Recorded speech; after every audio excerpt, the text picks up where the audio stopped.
What's up you guys, welcome to XJ6 channel. Today I'll be showing you guys how to remove the grill and the growler on your Series 3 XJ6. The Jaguar hood opens halfway and it makes it really hard on your back to work on it. You can remove the bolt on the hood support latch to give you more space to remove the grill.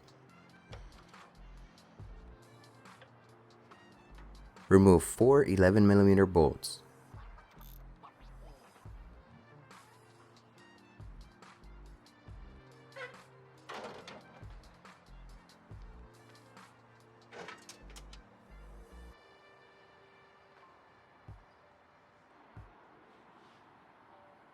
Remove 3 push nuts behind the grill to remove the growler.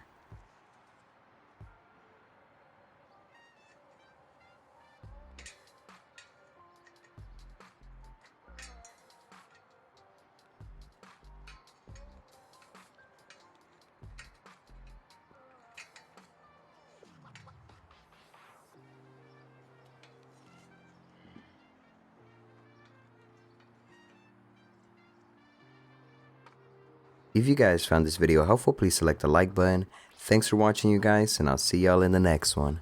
Late.